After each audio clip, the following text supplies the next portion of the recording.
अस्सलाम वालेकुम एस्पायरेंट्स, चांद के lecture in higher education department students MK preparations के प्लेटफॉर्म से मैं आपसे मुखातिब हूं। और आज का हमारा जो टॉपिक है ये 9th क्लास का यूनिट नंबर 13 है। और मैंने ऑलरेडी इसके जो 12 यूनिट्स हैं वो अपलोड कर दिए हैं अपने यूट्यूब चैनल पे।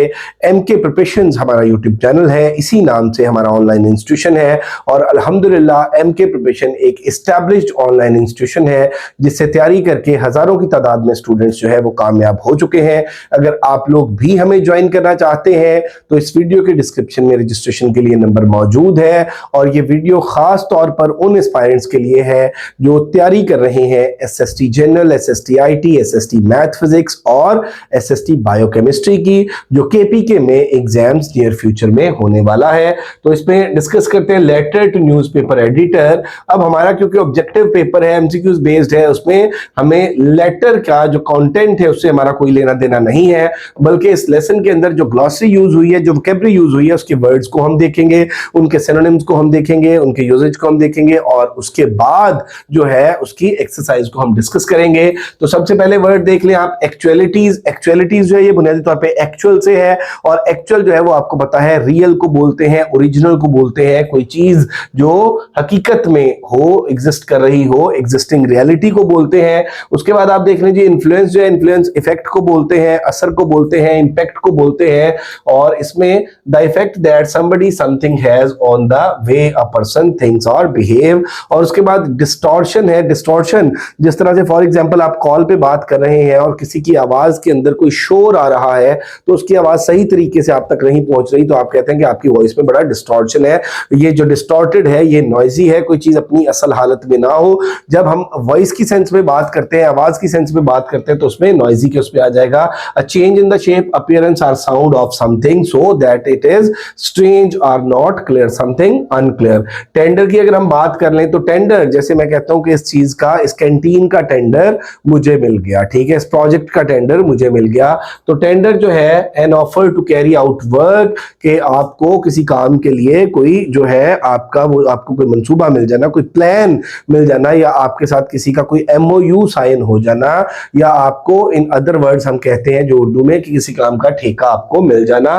तो उसमें सप्लाई गुड्स और बाई लैंड्स, काम किसी भी नौइयत का हो सकता है। उसके बाद आप देख लें एपिडेमिक जो है, एपिडेमिक वबा को बोलते हैं, ऑफ समथिंग बैड, के अचानक से जो है वो कोई बीमारी का, किसी बुरी चीज का, किसी वबा वगैरह का फैल जाना जो है वो एपिडेमिक होता है। और उसके बाद सेक्टेरियन, सेक्टेरियन सेक्ट जो है वो फिरका को बोलते हैं, और सेक्टेरियन जो है वो फिरका वारियत को, फिरका वारियत से मुतल्लिक को बोलेंगे, connected with the difference that exist between groups people who have different religious views, के ऐसे लोग जिनके डिफरेंट रिलीजियस व्यूज हो, जिनके डिफरेंट रिलीजियस आइडियोलॉजीज हो, तो ये फिरका के मीनिंग में आ जाएगा। कम्युनल, कम्युनिटी से है, shared by for use of a number of people, मुश्तरिक के मीनिंग में आ जाएगा, कम्यून के मीनिंग में आ जाएगा, और कम्युनिटी के मीनिंग में आ जाएगा, सोसाइटी के मीनिंग में आ जाएगा। देन देख लें डिविसिव है, तो divisive causing people to be separate into groups, के लोगों को जो है वो तकसीम करना, ग्रोहों में तकसीम करना, ग्रोहबंदी के मीनिंग में आ जाएगा। लोगों को एक दूसरे के मुखालिफ बनाना, कि उसमें आ जाएगा। एस्टीम जो है वो रिस्पेक्ट के मीनिंग में, एडमायरेशन के मीनिंग में,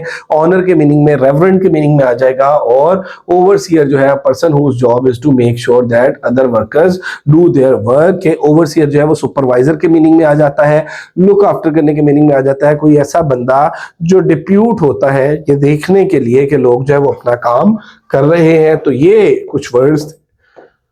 उसके बाद इसका ग्रामर का पोर्शन देख लें जी। Complete the following sentences by using the transition words given below. तो ट्रांजिशन वर्ड्स हैं, और ट्रांजिशन वर्ड्स जो है ये कंटिन्यूटी किसी भी चीज में क्रिएट करने के लिए काम आते हैं। इवन सो है, फर्दरमोर है, नॉनलेस है, इंडीड है, देयरफॉर है, हाउएवर है, एज अ रिजल्ट है, कॉन्सिक्वेंटली है। तो ये जो सेंटेंस कंप्लीशन हमने करनी है, और बॉक्सेस के अंदर जो वर्ड्स मौजूद हैं इनको यूज करते हुए, तो आप देखें जी, the dog barked all night therefore. अब the dog barked all night, कुत्ता सारी रात भौंकता रहा या भौंका। Therefore the neighbours had no sleep, इसी वजह से हमसाए सो ना सके। उसके बाद देखिए जी, Humaira brought a new dress, Humaira नया ड्रेस लेके आई। फर्दर मोर, मजीद ये कि इसके अलावा, she also brought shoes and purse. और उसके बाद देखिए, the police had no clues for the case, however, police को केस का कोई क्लू नहीं है। हाउएवर, अगरचे, tips were still coming in. और उसके बाद देखिए I have 500 rupees ever so I don't want to spend it. मेरे पास जो है वो 500 रुपए, ताहम मैं उन्हें खर्च करना नहीं चाहता। We got up early this morning dash we were sleepy all day. अब डैश क्या है, कॉन्सिक्वेंटली, नतीजतन हम आज सुबह जल्दी उठे, नतीजतन हम सारा दिन जो है वो ड्रॉजीनेस फील करते रहे। The band played her favourite song indeed indeed, अगरचे it was the whole audience favourite song. Sania forgot about the test as a result she did not do well on it, or they had salad before dinner, however they were still hungry when their main course arrived। और उसके बाद देख लीजिए include quotation mark where needed। ये आप देखें कि इसीलिए मैंने उनका कलर चेंज कर दिया ताकि आपको पता लग जाए कि यहाँ पे quotation mark, अब quotation mark जो होते हैं ये इन्वर्टेड कॉमास होते हैं, ये हम डायरेक्ट स्पीच के लिए यूज करते हैं या रनिंग रेफरेंस के लिए यूज करते हैं। सिंगुलर इन्वर्टेड कॉमास भी यूज होते हैं और सिंगल इन्वर्टेड कॉमास भी यूज होते हैं और डबल इन्वर्टेड कॉमास भी यूज होते हैं, लेकिन हमारे यहाँ पे जो पैटर्न नॉर्मली चलता है उसमें हम डबल इन्वर्टेड कॉमास यूज करते हैं। और मैंने आपको बताया कि डायरेक्ट स्पीच के लिए हम यूज करते हैं या रनिंग रेफरेंस के लिए हम यूज करते हैं। जावेद ब्लर्टेड आउट, अब यहाँ पे कॉमा और ये आपके पास डायरेक्ट नरेशन स्टार्ट हो गई, ये इन्वर्टेड कॉमास है। इसी तरह से Javed said nobody, inverted comma से स्टार्ट हुआ, ये इन्वर्टेड कॉमास क्लोज हुए। सारा स्टेमर्ड, और ये कॉमा के बाद जो है हमारा रिपोर्टेड स्पीच जो है ये इन्वर्टेड कॉमास में आ गया। इसी तरह से the odds are we all come in last, ये इन्वर्टेड कॉमास में है। Said Abrar but at least we will finish, तो ये भी इन्वर्टेड कॉमास में आ गया। रिपोर्टेड स्पीच है ये दोनों हमारे। और do you think the cake is done, तो ये भी हमारा रिपोर्टेड स्पीच है। उसके बाद आप देख लेंगे डैश और हाइफन। हाइफन जो है वो कंपैरेटिवली ये जो छोटी डैश होती है इसको हम हाइफन बोलते हैं और ये जो बड़ी होती है इसको हम डैश बोलते हैं।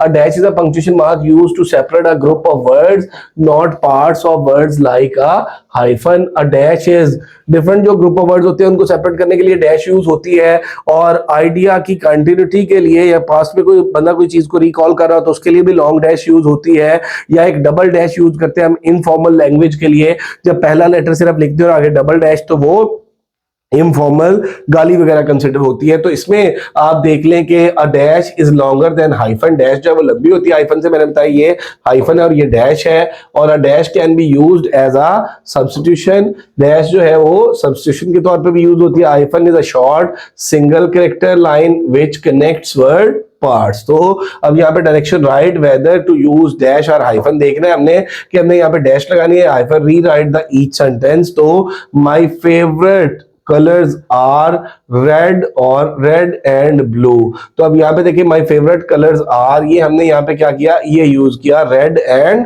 ब्लू है तो इसमें हमने डैश यूज की। अब आप देखें जी कि answer dash, my favourite colours are red and blue. अब देयर आर 35, ये वर्ड्स है, ये सेपरेट नहीं है, ये एक ही वर्ड है उसके दो पार्ट, तो इनके दरमियान में हमने हाइफन को यूज किया। द बीच बॉयज, अब यहाँ पे हमारे पास क्या आ जाएगा कि यहाँ पे हमारे पास जो है ये डैश आ जाएगी, उसके बाद 1/3 के दरमियान में जो है हमारे पास हाइफन आ जाएगा।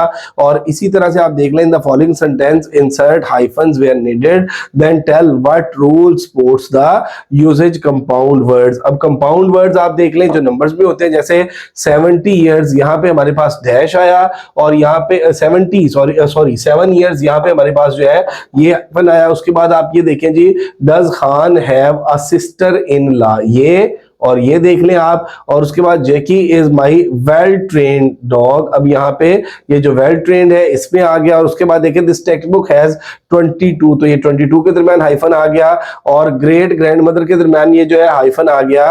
और इसी तरह से आप ये देख लें कि a dash is a punctuation mark used to separate a group of words, not a parts of word. Hyphen जो है वो पार्ट्स ऑफ वर्ड को सेपरेट करने के लिए यूज होता है और डैश जो है वो ग्रुप ऑफ वर्ड्स के लिए यूज होती है। तो ये हमारे पास ये एक लेटर था, इसमें हमने लेटर टू एडिटर था और उसका हमने कंटेंट को, क्रक्स को तो नहीं देखा क्योंकि वो हमारे पेपर से रेलेवेंट नहीं है।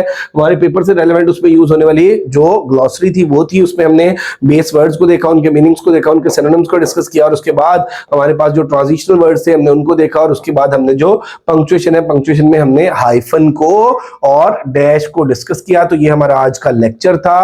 होप सो बेटे आपको इस एक्सरसाइज की समझ आई होगी। इस एक्सरसाइज के हवाले से आपका कोई भी क्वेश्चन हो, feel free yourself आप अपना आपको बेटे बिल्कुल ईजी महसूस करें। आपको अगर किसी चीज में कंफ्यूजन हो तो आप कमेंट सेक्शन में भी पूछ सकते हैं, वीडियो के डिस्क्रिप्शन में नंबर भी मौजूद है, आप वहां पे भी पूछ सकते हैं। और अगर अभी तक आप लोगों ने हमारा चैनल एमके प्रिपरेशन सब्सक्राइब नहीं किया तो जरूर सब्सक्राइब कर लें, बेल आइकॉन प्रेस करना ना भूलिएगा ताकि हमारी मजीद वीडियोस के नोटिफिकेशंस आपको मिलते रहें। और साथ ही साथ बेटे मैं आपको यह भी बताता चलूं कि अल्हम्दुलिल्लाह एमके प्रिपरेशंस के प्लेटफॉर्म से 900 के करीब स्टूडेंट्स जो है वो तैयारी कर रहे हैं एसएसटी की, SST general, SST math physics, SST IT और एसएसटी बायोकेमिस्ट्री की। और अगर आप लोग भी हमें ज्वाइन करना चाहते हैं और इंशाल्लाह श्योरली अपना रिटन टेस्ट क्रैक करना चाहते हैं तो आप अपनी रजिस्ट्रेशन करा सकते हैं। रजिस्ट्रेशन के लिए नंबर वीडियो के डिस्क्रिप्शन में मौजूद है। Thank you very much, stay blessed, Allah Hafiz.